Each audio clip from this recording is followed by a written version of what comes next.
اعمال ایک حد کو پہنچ جاتے ہیں تو وہ قانون فطرت ابھر جاتا ہے اور وہ نافذ ہو جاتا ہے۔ یہ اللہ تعالیٰ کا بنایا ہوا قاعدہ ہے، اس میں رحم نہیں ہے۔ اس قانون فطرت کو جب ابھرتا ہے تو پھر اللہ تعالیٰ بڑے بڑے برگزیدہ رسولوں کی دعاؤں کو بھی ریجیکٹ کر دیتا ہے، مانتا نہیں ہے، اس لیے کہ وہ اس کا متعین کیا ہوا یہ اصول ہے، اس کی پابندی اللہ تعالیٰ نے خود اپنے اوپر واجب کر رکھی ہے۔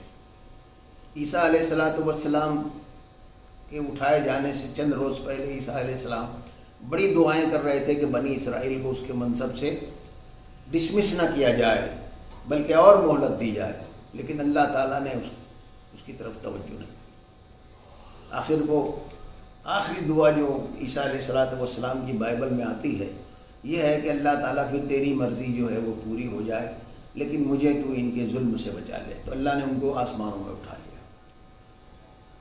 قوم لوط پر جب فرشتے عذاب لے کر آئے تو سب سے پہلے ابراہیم علیہ السلام کے پاس پہنچے انسانی شکل میں۔ ابراہیم علیہ السلام نے ان کے لیے بچڑا ذبح کر کے بھون کر لا کے رکھا تو انہوں نے ہاتھ نہیں بڑھایا کھانے کے لیے۔ ابراہیم علیہ السلام جھجک گئے کہ یہ انسان نہیں لگتا، فرشتے ہیں، فرشتے کھانا نہیں کھاتے۔ تو انہوں نے کہا ڈرو مت، ہم تو قوم لوط پر عذاب کے لیے آئے۔ تو آیتوں میں یہ آتا ہے کہ ابراہیم علیہ السلام اللہ تعالیٰ سے جھگڑنے لگے، جدال کا لفظ آیا ہے قرآن پر، جدال۔ اللہ تعالیٰ نے اس کو پسند کیا ہے کہ ابراہیم ہم سے جھگڑنے لگا اس لیے کہ وہ حلیم تھا، لیکن پھر اللہ تعالیٰ نے فرمایا کہ ابراہیم ہمارا فیصلہ ہو چکا ہے، وہ فیصلہ بدلتا نہیں، وہ فیصلہ بدلتا نہیں۔ نبی پاک صلی اللہ علیہ وسلم نے فرمایا کہ اللہ تعالیٰ سے میں نے امت کے لیے بڑی گڑ گڑا کے دعائیں کی ہیں، سب سے زیادہ راتوں کو دعائیں اللہ تعالیٰ اللہ کے رسول نے ہمارے آقا و مولا نے ہمارے لیے کی ہے۔ راتوں میں گڑ گڑا کر آنسو جتنے بہائے ہیں امت کے لیے بہائے ہیں۔ تو 3 دعائیں مانگا کرتے تھے اللہ کے رسول، جس میں سے 2 دعائیں اللہ تعالیٰ نے قبول فرمائی، تیسری دعا نہیں۔ ایک دعا تو یہ تھی کہ یہ قوم کبھی گمراہی پر متفق نہیں ہوگی، پوری قوم جو ہے گمراہی پر متفق ہو جاتی ہے، جیسے عیسائیت ہے، وہ اصل دین کو چھوڑ ہی دیا ہے انہوں نے اور اللہ کے نبی کو رسول بنا ڈالا، رسول نہیں بلکہ بیٹا بنا لیا، تو وہ اب ان کے لیے ہدایت ہی کا دروازہ ہی بند ہو گیا۔ ایسا اس امت کے لیے نہیں ہوگا، یہ دعا اللہ نے قبول فرمائی۔ اس لیے ہم اس امت مسلمہ میں ہمیشہ دین کے احیاء کے لیے، رینیسنس کے لیے تحریکیں اٹھتی رہی اور دین پر لاتی رہی امت کو۔ دوسری دعا اللہ تعالیٰ نے جو قبول فرمائی وہ یہ ہے کہ امتیں جب اللہ کی نافرمانیوں میں حد سے گزر جاتی ہے تو اللہ تعالیٰ کا قانون یہ ہے کہ اس کو صفحہ ہستی سے مٹا دیتا ہے، تو یہ امت صفحہ ہستی سے نہیں مٹائی جائے گی۔ تیسری دعا جو اللہ تعالیٰ نے واپس لوٹا دی، ریجیکٹ کر دیا، وہ قانون فطرت کی، کہ یہ امت پارا پارا نہیں ہوگی، ٹکڑے ٹکڑے نہیں ہوگی۔ اس دعا کو اللہ تعالیٰ نے قبول نہیں فرمایا، یہ صحیح حدیث میں ثابت ہے، اس لیے یہ قانون فطرت کے مطابق ہے۔ شریعت میں تو رحم کی گنجائش ہے، شریعت اگر قانون نافذ بھی ہو جائے تو اس میں معافی کا بھی پروویژن ہے، پیمنٹ کا بھی پروویژن ہے، درگزر کا بھی پروویژن ہے۔ قانون فطرت میں کوئی پروویژن نہیں اس طرح کا، بس وہ بھر جاتا ہے۔ تو شریعت سے اگر کوئی امت عملاً بغاوت کر دیتی ہے، پرواہ نہیں کرتی، شریعت کی پرواہ نہیں کرتی، چند اعمال و رسوم ہوتے ہیں، عبادات وغیرہ تھوڑی، اس کو اختیار کر لیتی ہے، معاملات میں، آپس کے کاروبار میں، خاندانی معاملات میں، وراثت میں، اللہ کے دین کے لیے جو مطلوب ہے اس میں بے پرواہی اختیار کر لے، تو سب سے پہلا چیز جو عذاب کی شکل میں اس پہ آتی ہے وہ ٹکڑے ٹکڑے اور منتشر ہو جاتی ہے، پارا پارا ہو کے رہ جاتی ہے۔ اس کے بعد بھی ایک عرصے کے بعد جب کوئی امت پھر بھی اللہ کی نافرمانی کرتی رہے تو اس کے اندر فتنہ پیدا ہو جاتا ہے، آپس میں لڑائیاں، قتل و غارت گری شروع ہو جاتی ہے۔ پھر بھی اگر وہ مانے نہ تو اللہ کے تعین کردہ وقت کے بعد پھر اللہ تعالیٰ ظالم قوموں کو اس پر مسلط کر دیتا ہے، اور وہ ایسا ہی سزا دیتی ہے جیسے بنی اسرائیل۔ یہ چیزیں ہمارے سامنے اس لیے لائی گئی ہیں کہ یہ امت جو ہے اچھی طرح یہ سمجھ لے کہ کون سے ایسے اعمال ہیں جس کے نتیجے میں اللہ کی مدد اور نصرت آتی ہے اور اللہ تعالیٰ خوش ہوتا ہے، نوازتا ہے، غلبہ عطا کرتا ہے، حکمرانی عطا کرتا ہے، اور کون سے ایسے اعمال ہیں جس کی وجہ سے اللہ تعالیٰ کا غضب نازل ہوتا ہے اور ظالم قومیں ایسی امت پر غلبہ پاتی ہے، ظلم کرتی ہے جو خیر امت ہے یا انی فضلتکم علی العالمین ہوتی ہے، نبیوں کو ماننے والی ہوتی ہے، نبی اور کتابوں کو ماننے والی ہوتی ہے۔ اس امت پر اللہ تعالیٰ ظالموں کو، مشرکوں کو مسلط کر دیتا ہے، اور وہ پھر وہی حال ہوتا ہے جو ہمارا ہو رہا ہے۔ اس 50 سال میں کتنے مسلمانوں کا قتل عام ہوا ہے جانتے ہیں آپ؟ افغانستان میں، بوسنیا میں، عراق میں، چچنیا میں،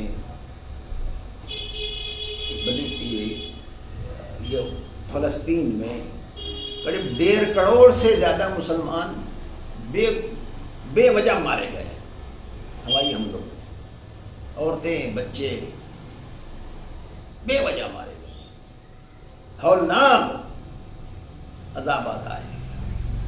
اس سے پہلے جو مرحلہ ہوتا ہے وہ آپس کی لڑائی کا ہوتا ہے، آپس کی لڑائیوں میں لاکھوں لوگوں کو مارا گیا ہے، مسلمانوں نے مسلمانوں کو مارا ہے۔ تیمور نے 22 ملکوں پہ حملہ کیا اور ہر شہر میں اس نے سروں کے مینار لگائے۔ بار بار یہ چیز ہوتی رہی ہے اس امت کے ساتھ۔ تو یہ یہاں پر 2 مرتبہ بنی اسرائیل کا ذکر آیا ہے، اور شروع میں ہجرت سے پہلے کی آیتیں مکہ مکرمہ کی کہ اگر ایسا بنی اسرائیل نے کیا تو ہم نے ان کے ساتھ ایسا کیا۔ اب کیا ہوا تھا تاریخ یہ بتاتی ہے، یہی آیت، ٹھیک یہی آیت تورات میں بھی ہے، اولڈ ٹیسٹمنٹ، بائبل کی اولڈ ٹیسٹمنٹ میں آج بھی آپ دیکھیں گے، اس میں یہ آیت داؤد علیہ السلام کی زبان سے کہلوائی گئی ہے کہ داؤد نے کہا کہ خداوند خدا میرا کہتا ہے کہ تم زمین میں 2 مرتبہ فساد عظیم پیدا کرو گے، پہلے ہی کہہ دیا تھا انہوں نے۔ وہی ذکر یہاں ہے کہ ہم نے کتاب میں یہ بتا دیا تھا کہ تم زمین میں 2 مرتبہ فساد عظیم پیدا کرو۔ فساد عظیم کسے کہتے ہیں؟ اللہ کی شریعت سے عملاً بغاوت جو ہے وہ فساد ہے، پھر معاشرے میں فساد پیدا ہو جاتا ہے۔ شریعت اللہ نے اس لیے دی ہے کہ یہ انسانوں کی قومیں اور امتیں فساد سے بچے، آپتنے قتل غارت گیری سے بچے، گناہوں سے بچے، امن کے ساتھ رہ سکے۔ اللہ کی مرضی پر جب تک انسان قائم نہیں ہوں گے دنیا میں امن چین نہیں مل سکتا، نہ فرد کو مل سکتا ہے، نہ گروہ کو، نہ امت کو۔ اللہ ہمارا خالق ہے، کائنات کا وہی مالک ہے، ہمارا وہی مالک ہے، پیدا کرنے والا وہی ہے، موت دینے والا وہی ہے۔ ہمارے بدن میں دل کام کر رہا ہے، معدہ کام کر رہا ہے، پھیپھڑے کام کر رہے ہیں، دماغ کام کر رہا ہے، کون چلا رہا ہے؟ ہم کھانا کھاتے ہیں، ہضم ہوتا ہے، خون بنتا ہے، یہ کون کر رہا ہے؟ ہماری مرضی سے ہو رہا ہے۔ ہم اگر کہیں کہ بھائی میرا دل تو رک جائے گا، وہ اللہ کے تعلق حکم مان رہا ہے۔ ہمارے گردے اگر ہم کہیں تو رک جائے، گردے کام کرنا بند کر دے، ہمارا گردہ ہے نا، بند ہو جائے گا؟ نہیں، وہ اللہ کے حکم سے کام کر رہا ہے۔ تو جو کائنات کی ہر چیز سوائے انسان کے اللہ کے حکم سے کام کر رہی ہے، اللہ کی مرضی سے چل رہی ہے۔ پرندے اللہ کی مرضی سے اڑ رہے ہیں، ہوائیں اللہ کی مرضی سے چل رہی ہے، پانی اللہ کی مرضی سے برس رہا ہے، زمینیں اللہ کی مرضی سے اناج اگا رہی ہے، ہوائیں اللہ کی مرضی سے چل رہی ہے، جانور اللہ کی مرضی سے زندگی گزار رہے ہیں اپنے اپنے دائرے میں۔ ان کو لیے جو قانون بنا دیا گیا ہے وہ اللہ کی مرضی ہے، وہ شریعت ہے۔ صرف ایک ہی مخلوق ہے انسان جو اللہ کی مرضی کے خلاف چلتا ہے اور پھر فساد کا شکار ہوتا ہے، خود ہی تباہ ہوتا ہے۔ اس میں پہلا جو تاریخ یہ بتاتی ہے کہ عیسیٰ علیہ السلام کے بعثت سے 500 سال پہلے، 500 سال کچھ کم پہلے، یہ بنی اسرائیل فلسطین میں آباد تھے اور بڑی نافرمانیوں میں مبتلا تھے، شرک میں مبتلا تھے، مشرک عورتوں سے تعلقات تھے، زنا عام تھا، شریعت سے بے پرواہ ہو گئے تھے۔ جیسے فساد آج ہماری امت میں بڑا طبقہ جو اس طرح سے ہمارا ہے، نبی موجود تھے، ان کی بات نہیں مانتے تھے۔ تو بابل کا ایک بادشاہ تھا، بخت نصر، مشرک بادشاہ تھا، اس نے فلسطین پہ حملہ کیا، بے پناہ قتل عام کیا، بے پناہ قتل عام کیا۔ پورے جو بیت المقدس ہے اس کو جڑ بنیادیں کھود ڈالی، اور تورات کے اس وقت مشینوں سے تو کتابیں نہیں چھپتی تھی، ہاتھ سے لکھی جاتی تھی، جتنے نسخے تھے سب پکڑ کے جلا دیے، عورتوں کو غلام بنا کے عوام میں اپنی تقسیم کر دیا۔ 6 لاکھ 6.5 لاکھ انسانوں کو رسیوں سے باندھ کر بابل لے کے چلا گیا، بالکل کھنڈر بنا دیا پورے فلسطین۔ پھر 70 سال تک بنی اسرائیل روتے رہے، گڑ گڑاتے رہے، معافی طلب کرتے رہے، اللہ کی مرضی پر قائم ہو گئے۔ بابل میں، اس کے آس پاس عراق میں وہ سلسلہ تھا۔ تو اللہ تعالیٰ نے جو ہے سائرس، ایک ایرانی بادشاہ تھا، وہ بھی پارسی تھا، ان کی آپس میں جنگ ہوئی، اس نے جو ہے اس پر غلبہ پایا بابل پر، تو ان پر رحم کیا اور ان کو کہا جاؤ آپ اپنے ملک میں چلے جاؤ۔ تو یہ لوگ وہاں سے قافلے در قافلے کئی سال تک فلسطین میں آئے۔ تو پھر اس کے بعد جو ہے بیت المقدس کی مسجد کی تعمیر ہوئی، کچھ تورات تو تھی نہیں، تو اس وقت عزیر علیہ السلام ان میں مبعوث تھے، انہوں نے وحی کی روشنی میں دوبارہ تورات کو لکھا۔ یہ پہلا فساد تھا جس کے لیے جس کا ذکر یہاں آیا ہے۔ تو اس میں کہا گیا ہے کہ ان احسنتم احسنتم لانفسکم، تم نے بھلائی کی تو تمہارے اپنے لیے بھلائی ہوئی، تمہارے اعمال درست ہو گئے، تم نے اللہ کی مرضی پر قائم ہو گئے، روئے، گڑ گڑائے، توبہ کی، تو یہ بھلائی تمہارے لیے بھلائی ثابت ہوئی، اللہ نے پھر تم کو نواز دی۔ اور وَإِنْ أَسَأْتُمْ فَلَهَا، اور برائی کی تو تمہارے لیے برائی ثابت ہوئی۔ تو اللہ تعالیٰ کوئی نقصان نہیں ہوتا ہے، اللہ کی نافرمانی میں انسان ہی آفت میں پڑتے ہیں، تباہیاں انسان اپنے ساتھ اوپر لاتے ہیں، اور اگر نیک ہو جاتے ہیں، اللہ کی مرضی پر قائم ہو جاتے ہیں، تو اللہ کی نصرتیں اور برکتیں ان کو حاصل ہو جاتی ہیں، ان کے لیے بھلائی خود ہو جاتی ہے۔ اللہ تعالیٰ کا کوئی کچھ نہیں بگاڑ سکتا، اللہ تعالیٰ کی کوئی مدد کر سکتا ہے۔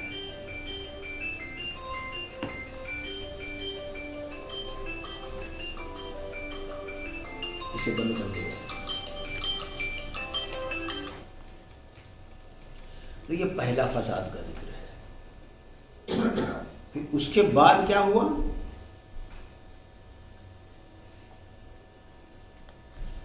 پھر جب دوسرے وعدے کا وقت آیا تو ہم نے تمہارے دشمنوں کو تم پر مسلط کر دیا تاکہ وہ تمہارے چہرے بگاڑ دیں اور بیت المقدس میں اسی طرح گھس جائیں جس طرح پہلے دشمن گھسے تھے، اور جس چیز پر ان کا ہاتھ پڑے اسے تباہ کر دے۔ ہو سکتا ہے اب تمہارا رب تم پر رحم کرے، لیکن اگر تم نے پھر اپنی سابق روش کا اعادہ کیا تو ہم بھی پھر اپنی سزا کا اعادہ کریں گے۔ یہ قانون فطرت بتایا گیا ہے۔ اور کافر نعمت لوگوں کے لیے ہم نے جہنم کو قید خانہ بنا رکھا، آخرت میں تو پھر ہے ہی ہے ہمیشہ کے لیے۔ دوسرا فساد کب ہوا تھا؟ جب انہوں نے عیسیٰ علیہ السلام کو سازش کر کے حکمرانوں کے ذریعے سے سولی تک پہنچا دیا۔ اللہ تعالیٰ نے عیسیٰ علیہ السلام کو آسمانوں پر اٹھا لیا، لیکن اس کے 67 سال گزرنے کے بعد 67 عیسوی میں ٹائٹس بادشاہ تھا، رومن امپائر نے عیسائیت کو قبول کر لیا۔ رومن امپائر نے جب عیسائیت کو قبول کر لیا تو وہ اچھی طرح جانتے تھے کہ عیسیٰ علیہ السلام کو سولی پر چڑھانے والے کون لوگ ہیں، تو انہوں نے ان کو چن چن کر قتل کیا، مارا، اور اسی طرح پھر وہ بیت المقدس میں گھس گئے جس طرح سے بائبل کے بخت نصر کے زمانے میں گھسے تھے، پورا تہس نہس کر ڈالا۔ تو یہ وہاں سے جہاں جس کا سین سمایا بھاگ نکلے، کوئی عرب کی طرف چلا گیا، کوئی کہاں چلا گیا، ہندوستان میں بھی وہ اسی زمانے میں آئے تھے۔ 2000 سال تک پھر انہیں فلسطین میں داخل نہیں ہو سکے، اور جو لوگ وہاں رہ گئے تھے تو یورپ کے مختلف ملکوں میں ان کو غلاموں کی حیثیت سے بانٹ دیا، اور جیسے یہاں ہمارے یہاں دلت یا ڈھیڑوں کی بستیاں ہوتی ہیں ایسی ان کی بستیاں تھیں، اور ہر یہودی کو اپنے گلے میں یہ لٹکا کے چلنا تھا کہ ہم عیسیٰ علیہ السلام کے قاتل ہے۔ پوری ہسٹری یہی۔ اس میں سے کچھ لوگ وہاں آ گئے، مدینے کے اطراف میں آ کر بس گئے، اس لیے کہ ان کی کتاب میں یہ لکھا ہوا ہے کہ آخری نبی مبعوث ہوگا تو اللہ کی قوت اس کے ساتھ ہوگی، اس پر کوئی غالب نہیں آ سکے گا، وہ سب پہ غالب آ جائے گا، اب اس کا ساتھ دے کر تم دنیا پہ غالب آ سکتے۔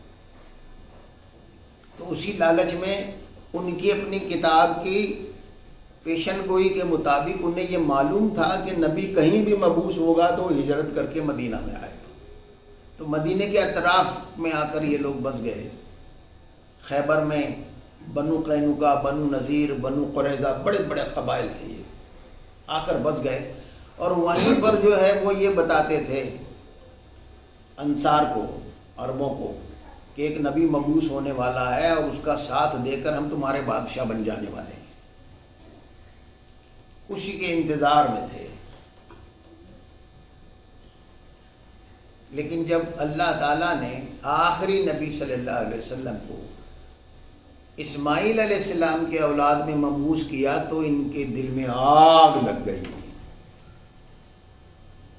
اور انہوں نے ماننے سے انکار کر دیا۔ تو اس زمانے میں بہت تباہی ان کی ہوئی، عیسائیوں نے ان کی بے پناہ قتل عام کیا، اور وہ قتل ان کے اور ان پر ظلم جو ہے سیکنڈ ورلڈ وار تک ہوتا رہا ہے، سیکنڈ ورلڈ وار تک ہوتا رہا ہے۔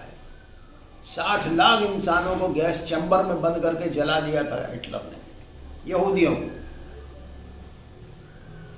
اور اس نے اس کا قول یہ ہے کہ میں کچھ یہودیوں کو زندہ چھوڑ رہا ہوں تاکہ دنیا جان لے کہ میں نے انہیں کیوں مارا تھا۔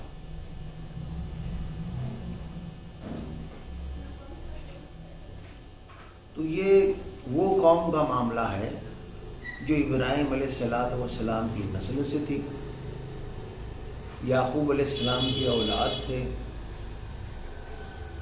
3500 4000 سال تک ان کے یہاں انبیاء آتے رہے، شریعت آتی رہی، موسیٰ علیہ السلام جیسا عظیم رسول ان کے یہاں آیا، بیت المقدس کی تعمیر ہوئی، سلیمان علیہ السلام، داؤد علیہ السلام کے جیسے حکمراں ہوئے، سلیمان علیہ السلام کو ایسی حکومت عطا کی اللہ تعالیٰ نے جو دنیا میں کسی کو نہیں عطا کی، جب انہوں نے اللہ کی مرضی پر چلی۔ تو ان کی یہ چیزیں ہمارے سامنے اس لیے آتی ہے، اس امت کے سامنے قرآن میں آتی ہے کہ یہ امت اس کو جانے۔ کتنی دعائیں کر رہے ہیں ہم۔ میں نے جب سے ہوش سنبھالا ہے اس وقت سے پہلے ریڈیو پر پھر ٹی وی پر حرمین کی دعائیں سنتا رہا ہوں۔ رمضان المبارک میں شب قدر کی آخری دعا جو ہے فلسطین کے لیے لاکھوں کا مجمع روتا اور گڑ گڑاتا رہا ہے اور دعائیں کرتا رہا ہے، لیکن اب تک تو کوئی ایسی امید پیدا نہیں ہوئی۔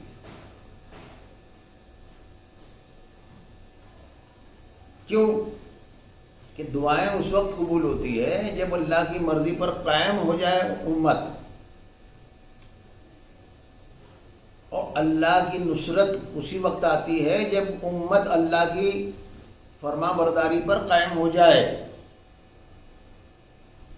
قول و فعل کی تضاد سے اللہ کا غصہ بھڑکتا ہے،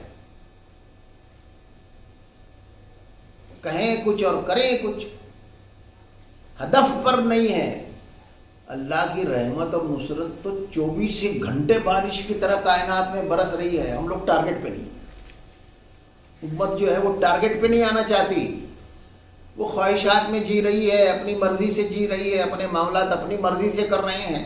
آپ دیکھتے نہیں شادی بیاہ کے معاملات، وراثت کے معاملات، کاروبار کے معاملات، دکھائی دیتا ہے نا۔ علماء کا طبقہ ایسا ہے کہ ایک دوسرے پر کفر کے فتوے لگاتے رہتے ہیں۔ ان مسائل کو اہمیت دین بنا دیا ہے جس کے بارے میں آخرت میں کبھی پوچھا نہیں جائے گا۔ اس کی بنیاد پر دین کے ٹکڑے ٹکڑے کر رکھے ہیں۔ آخرت میں یہ نہیں پوچھا جائے گا کہ کون سے طریقے سے نماز پڑھتے تھے، نہ یہ پوچھا جائے گا حنفی ہو کہ شافعی ہو کہ اہل حدیث ہو یا اہل سنت ہو، یہ بھی نہیں پوچھا جائے گا۔ نہ یہ پوچھا جائے گا کہ رسول کو نبی نور مانتے تھے کہ نبی بشر مانتے تھے، یہ بھی نہیں پوچھا جائے گا۔ یہ بھی نہیں پوچھا جائے گا وہابی ہو کہ دیوبندی ہو یا تبلیغی ہو یا جماعت اسلامی والا ہو، یہ بھی نہیں پوچھا جائے گا۔ یہی مسائل پہ ٹکڑے کر رکھے ہیں دین کے، جو پوچھے ہی نہیں جائے گے، جس کے بارے میں۔ یہ علماء کا حال ہے، اس کو جزیات پرستی کہتے ہیں۔ یہ بنی اسرائیل کے علماء کی بھی بیماری یہی تھی۔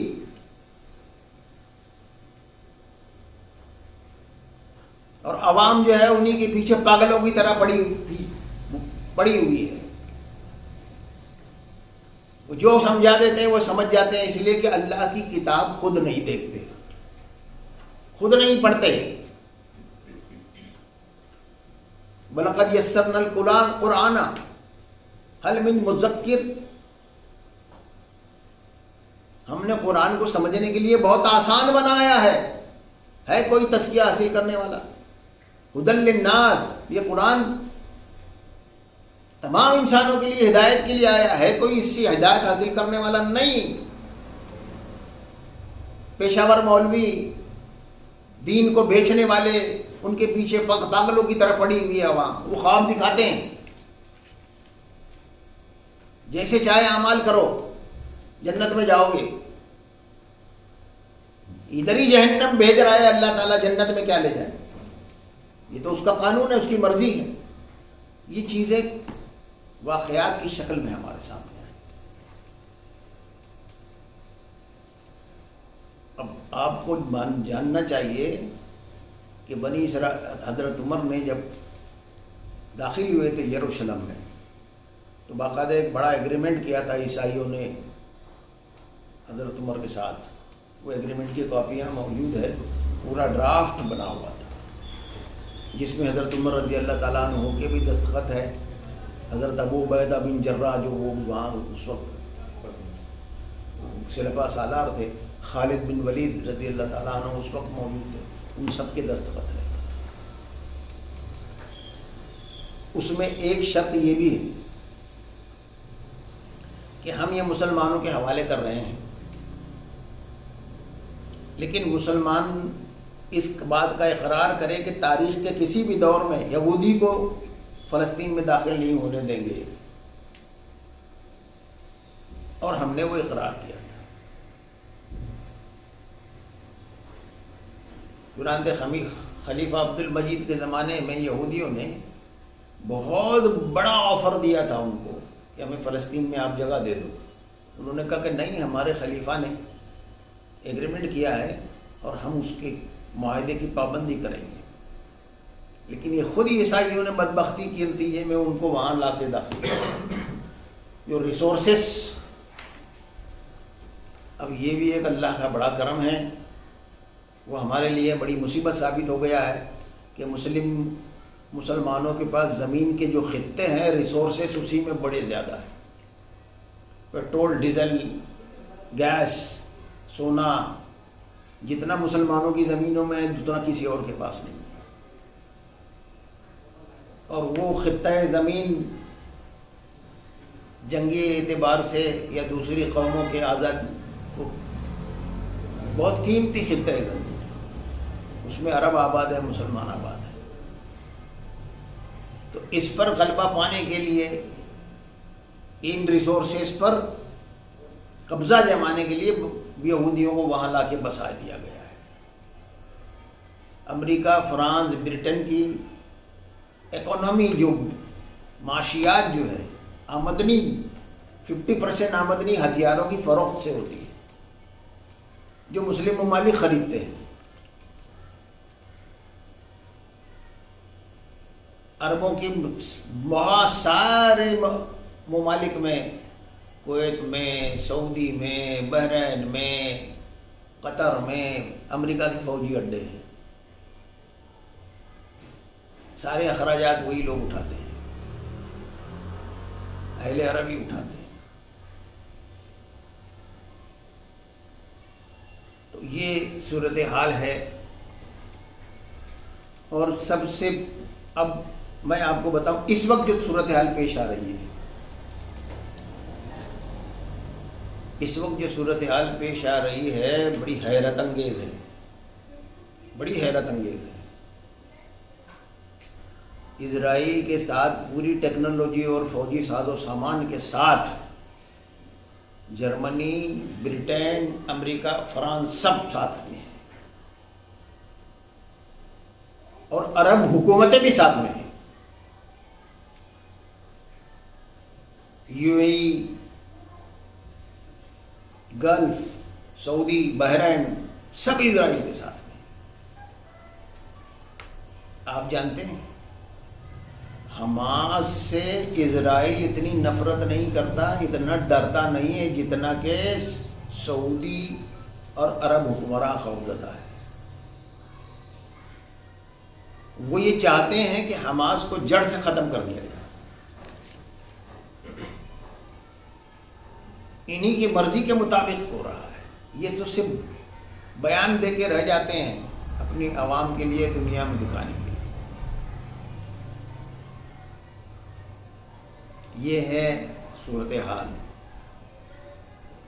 لیکن اللہ کا شکر، یہ اندازہ لگائیے آپ، کوئی ان کو سپورٹ نہیں ہے، نہ ان کے پاس اسلحہ کی فیکٹریاں ہیں، نہ کچھ ہے، نہ حکومت ہے، نہ پیسہ ہے، لیکن حوصلہ ہے، اور جنگ حوصلوں سے جیتی جاتی ہے۔ یہ بزدلوں کی طرح ہوائی جہاز سے بم برسا دیتے ہیں عوام پر، بچوں پر، عورتوں پر، اسپتالوں پر، ان کی ہمت نہیں ہے کہ سامنے جا کے لڑیں۔ حضرت ام سلمہ رضی اللہ تعالیٰ عنہ سے حدیث ہے، نبی پاک صلی اللہ علیہ وسلم نے فرمایا ہے کہ میری امت کی ایک جماعت قیامت تک جہاد کرتی رہے گی، اور اسے کوئی ختم نہیں کر سکے گا. ہاں کچھ تکلیف پہنچ جائے. حضرت ام سلمہ رضی اللہ تعالیٰ عنہ ام المومنین نے پوچھا تو اے اللہ کے رسول وہ جماعت کہاں ہوگی؟ تو آپ نے فرمایا فلسطین میں ہوگی. اب آپ دیکھیے کہ اس وقت جو صورتحال پیدا ہوئی ہے پوری دنیا میں، پوری حکومتوں میں، پوری عوام میں CIA اور موساد کا ایک بڑا بھپکا سا تھا کہ ان کی ایسی انٹیلیجنس ہے، ایسی ہے اور ویسی ہے اور ایسی ہے. خود ہندوستان میں انہوں نے سازشیں کی ہے. بابری مسجد کا پورا سازش انہی کی رہی ہے، مال انہی کے یہاں سے آیا ہے. دنیا میں سازشیں کرتے رہے ہیں لیکن وہ ٹوٹے پھوٹے لوگوں نے جو ہے ان کا پورا پردہ فاش کر دیا. پھر iron dome defence system, missile defence system ایسا ہے کہ جو کہ دنیا میں کسی کے پاس ہے. ہر میزائل کو خود ہدف بنا کے ختم کر دیتا ہے. وہ امیج کو انہوں نے توڑ دیا ہے. ان کی فوج جو ہے جدید ترین فوج، جدید ترین اسلحہ کے ساتھ، وہ چھوٹی چھوٹی بندوقیں اور پائپ کے بم لے کے گھس گئے ان کے یہاں. آپ کو معلوم ہے 4 لاکھ سے زیادہ یہودی خوف کے مارے اسرائیل چھوڑ کے بھاگ گئے. ٹینکوں پہ جب حملہ کرتے ہیں تو ٹینکوں پر جو فوجی اسرائیلی ہوتے ہیں وہ کود کے بھاگ لیتے ہیں. ان کو زندگی پیاری ہے، ان کو موت پیاری ہے. اب تک تو ان کو کوئی بال بیکا نہیں کر سکے. اور اس کشمکش میں ایک حدیث اور سامنے آتی ہے کہ آخری وقت میں اللہ تعالیٰ ایسے حالات پیدا کرے گا کہ اس امت کے منافقین اور اہل ایمان چھانٹ کے الگ کر دے گا. تو اس جنگ کے دوران یہ سمجھ میں آ گیا کہ کون منافق ہے اور کون مخلص مسلمان ہے. پھر باب الفتن کی احادیث ہے، حذیفہ بن یمان سے بہت سی احادیث ہے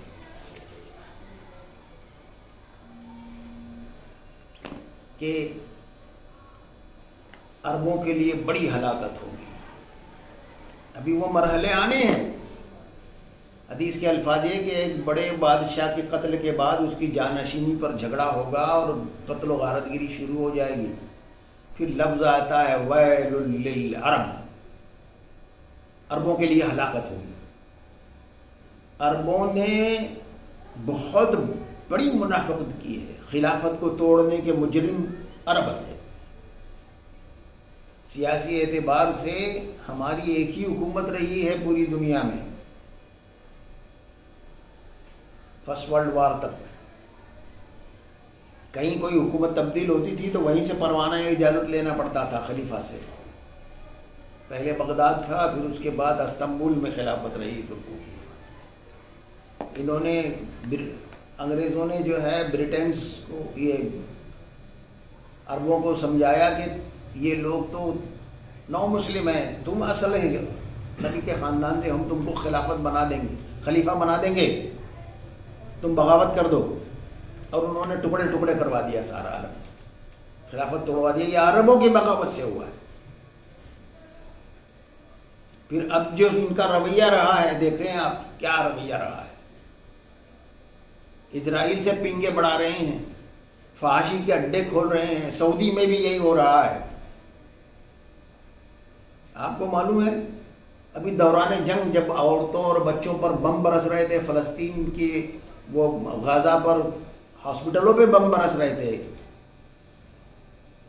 اس وقت جو ہے وہ ایک فاحشہ عورت شکیرہ سعودی عرب میں اس کے ڈانس ہو رہے تھے، جشن منائے جا رہے تھے، ننگے ہو کے ناچ رہے تھے.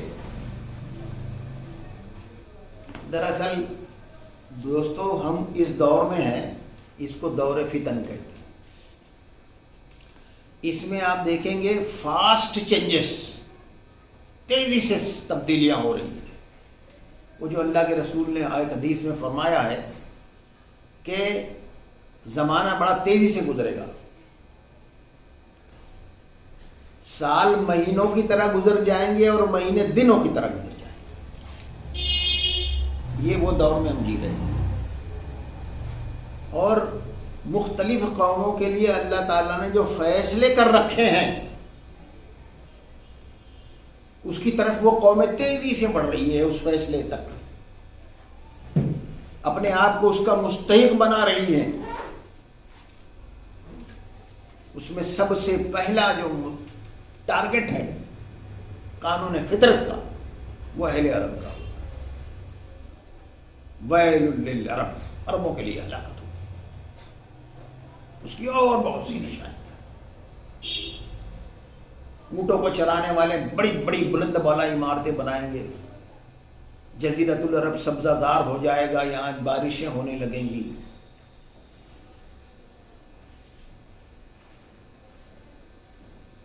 اور ملحمۃ الکبریٰ، ملحمۃ العظمیٰ، دو الفاظ آئے حدیث میں، اس کا آغاز ہو جائے گا۔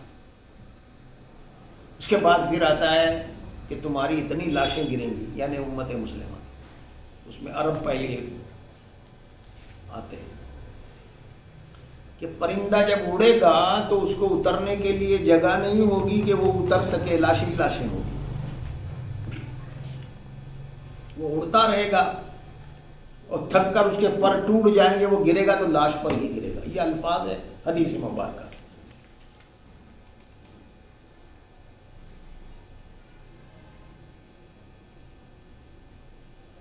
یہ دور اب آیا چاہتا ہے، قوموں کو سزا ملتی ہے، قانون فطرت ہے۔ اس قانون فطرت میں مختلف قومیں آ رہی ہے۔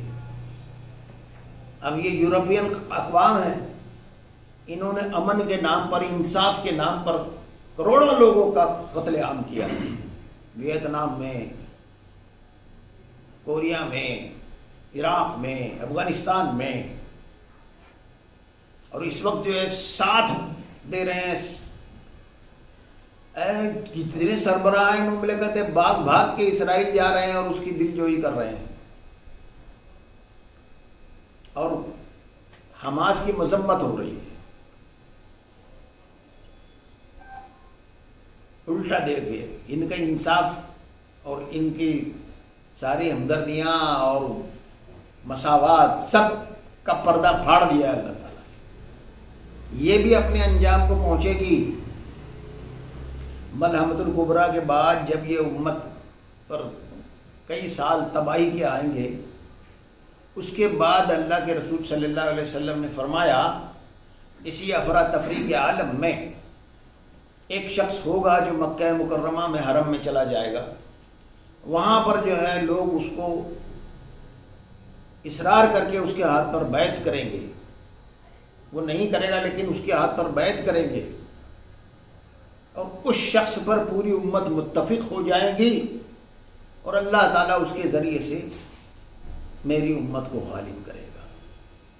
وہی شخص مہدی علیہ السلام، اس کی ماں کا نام میری ماں کے نام جیسا ہوگا، اس کے باپ کا نام میرے باپ جیسا، اس کا نام بھی میرے نام پر ہوگا۔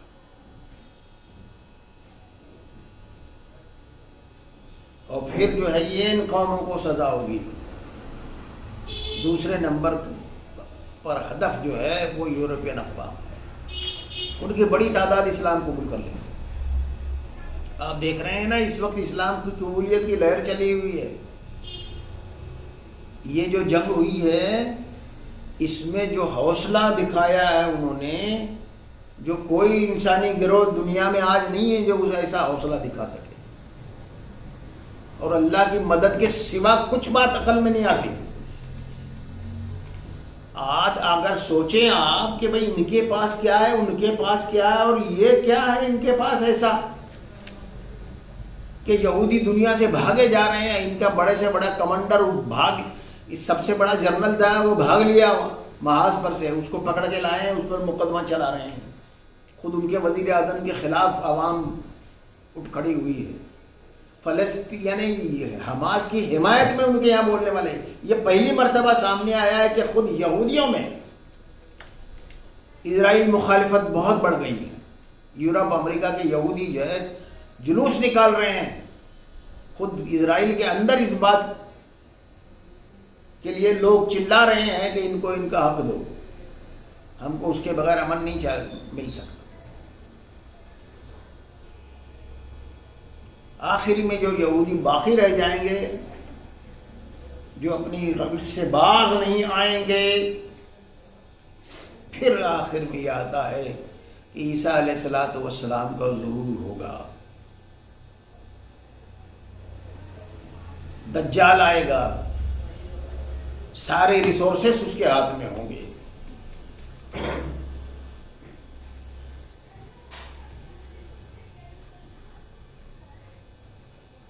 بڑی خطرناک قسم کی حدیثیں ہیں.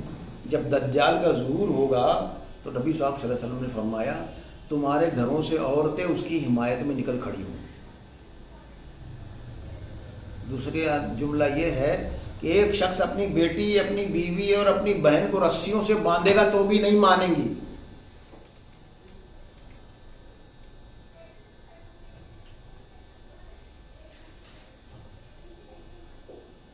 بہت صورتحال خراب. ایک ہی چیز ہے کہ سامان تعیش, دنیا پرستی, طرح طرح کی تعیش کی چیزیں, راحت و آرام کی چیزیں, مکانات, گاڑیاں, طرح طرح کی چیزیں, زینت کی چیزیں,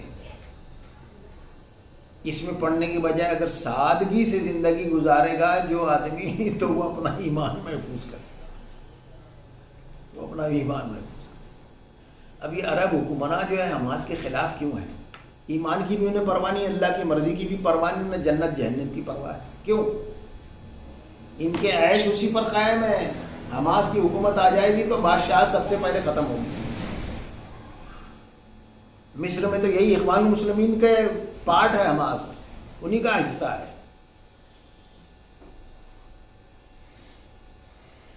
ان کا عسکری ونگ ہے وہ. جب وہ مصر میں ان کی حکومت آ گئی تھی تو سارے عرب حکمرانوں نے مل کے اس کے خلاف سارا فنڈ روک دیا, اور اس کے مقابلے میں وہ یہودی کا بچہ سیسی اس کو حکمراں بنایا, اس کی ماں یہودی. جتنے مصر میں بڑے بڑے جنرل کرنل ہے فوج کے, سب کے پاس یہودی اور بیویاں ہیں, ان کی مائیں یہودی ہیں.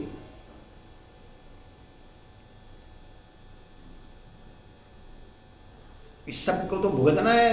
دنیا اللہ تعالیٰ کی ہے, دنیا کا مالک اللہ تعالیٰ ہے. آپ کچھ بھی دندناتے ہوئے کرتے رہیں, اللہ تعالیٰ آپ پر درگزر کر لیں, ایسا ممکن نہیں ہے. قانون فطرت ہے, وہ ابھر کر رہے گا. ہماری ذمہ داری یہ ہے کہ ایک دوسرے کو اللہ کی مرضی پر قائم رکھیں. کوئی اللہ کی مرضی پر چلتا ہو یا نہ چلتا ہو اس کی پرواہ نہ کریں. زندگی کو سادہ رکھیں. شادی بیاہ کے معاملات میں, وراثت کے کتنے مولوی علماء تک بہنوں کو, بیٹیوں کو وراثت نہیں دیتے, کھا جاتے ہیں. وہ بہنیں بیٹیاں بھی نہیں مانگتی کہ اگر ہم نے مانگنے لگیں گے تو دشمنی ہو جائے گی, آنا جانا بند ہو جائے گا بھائی کے یہاں, ماں باپ کے یہاں. قانون ہے, قانون. یہ سورہ نساء میں آیتیں ہیں, باقاعدہ لکھا ہوا ہے 2 لڑکے, حصہ لڑکے کو, 1 حصہ لڑکی کو. یہ اللہ کی مرضی ہے. اور اس کے بعد جو آیت آتی ہے, جو اس کی پابندی نہیں کرے گا ہمیشہ آگ میں رہے گا, چاہے ایمان والا ہو. بھئی وراثت کا قانون تو مسلمان کے لیے ہے نا, تو پھر کہہ رہا ہے قرآن کہ ہمیشہ آگ میں رہے گا. اگر اس کے خلاف عمل کیا تو ہمیشہ آگ میں رہے گا. پرواہ نہیں ہے. اس اس کی پرواہ نہیں ہے. ہر شخص کو یہ ضروری ہے یہ معلوم کرے کہ ایک شوہر کے حیثیت سے اللہ کے رسول نے اس کے لیے کیا کہا ہے. ہر خاتون کو یہ چاہیے کہ بیوی کی حیثیت سے اللہ کے نے اس کے لیے کیا مرضی اللہ کے رسول نے بتائی ہے. ہر باپ یہ جانے کہ اللہ کے رسول نے اس کے لیے کیا کہا ہے. ہر بیٹا یہ سمجھنے کی کوشش کرے یہ فرض ہے اس پر، ورنہ دجال کے فتنے سے نہیں بچ سکتا. جو اس فتنے میں گیا، ایک بات آپ دھیان میں رکھ لیجئے، بہت پکی بات ہے کہ انسان کی زندگی بہت طویل اور لامتناہی ہے، اس کا کوئی اینڈ نہیں ہے. اور یہ دنیا کی زندگی اس کا ایک چھوٹا سا حصہ ہے. موت کے بعد ہم ختم نہیں ہوتے، بلکہ ہماری زندگی تو موت کے بعد ہی شروع ہوتی ہے. اور یہ چھوٹا سا حصہ ہے، 60 سال 70 سال 80 سال 90 سال، بہت چھوٹا سا حصہ ہے. اور اس چھوٹے سے حصے میں اللہ کی مرضی پر جو قائم ہو رہا، جو اپنا ایمان بچا لے گیا، جو اللہ کی شریعت کے مطابق کوشش کر کے اپنا عمل درست رکھ گیا، وہ ہمیشہ کی زندگی میں راحت عیش آرام اس کو حاصل ہوگا، جو کبھی ختم نہیں ہوگا، وہ کبھی بوڑھا نہیں ہوگا. جو کچھ حاصل ہوگا اس کو زوال نہیں ہوگا، اور اللہ کی مرضی پر اور اللہ کے نعمتوں پر وہ لامتناہی زمانے تک اس کا اینڈ نہیں ہے، وہ رہے گا. یہ چھوٹی سی زندگی ہے، بہت قلیل چھوٹا سا پارٹ ہے ہماری لائف کا، ان لمیٹیڈ لائف کا یہ بہت چھوٹا سا فیز ہے. اور اسی میں ہم کو یہ ثابت کرنا ہے کہ ہم اس زندگی میں ہمارے ہاتھ میں ہے. یہ کہا گیا نہیں احسنتم لانفسکم، یہاں بھی آرام و راحت ہمارے ہاتھ میں ہے، وہاں کا ہمیشہ کا آرام و راحت بھی ہمارے ہی ہاتھ میں ہے، اللہ نے دے دیا. لیکن اسی میں فیل ہو جاتے ہیں لوگ، اسی میں فیل ہو جاتے ہیں. اور یہ واقعات جو آتے ہیں عبرت کے لیے آتے ہیں، واقعات جو آتے ہیں عبرت کے لیے آتے ہیں. یہاں بھی ہم پر ایک دشمن مسلط ہے، لیکن کتنا ڈرے جا رہے ہیں لوگ. ابھی وہ حالات تو ہم پر آئے نہیں ہیں. اور یہ بھی جان لینا چاہیے کہ وہ لوگ جو 1000 سال تک ہمارے غلام رہے ہیں، ہم یہاں کے سیاہ و سفید کے مالک رہے ہیں، اور ہمارے بادشاہ جھروکے میں آتے تھے تو یہ لاکھوں کی تعداد میں سامنے کھڑے رہتے تھے اور سجدہ کرتے تھے. یہ لوگ ہم پہ مسلط ہو گئے، مشرکین، بت پوجنے والے، اور ہم ان سے ڈرے جا رہے ہیں. ان کے مقابلے میں اگر ہم ان کے ظلم سے بچنا چاہتے ہیں تو اب کوئی طاقت یا کوئی سیاسی پارٹی ہمیں نہیں بچا سکتی. ہمارا حافظہ بھی بڑا خراب رہتا ہے قوموں کا. کانگریس نے ظلم کیا تو جنتا پارٹی کو لانا شروع کیا، کانگریس سے نفرت کی، اب پھر کانگریس کے ساتھ جا رہے ہیں. ہمارے لیے کوئی راستہ ہی نہیں ہے. ایک راستہ ہے، ہم بھٹک بھٹک کے راستے تلاش کر رہے ہیں. کانگریس کے ظلم سے بچنے کے لیے جنتا پارٹی چلی گئی، اب بی جے پی کے ظلم سے بچنے کے لیے کانگریس. اب پھر کانگریس آ جائے گی تو اس کے ظلم سے بچنے کے لیے پھر کوئی سیاسی پارٹی. لیکن جو اصل راستہ ہے اس کی طرف توجہ نہیں.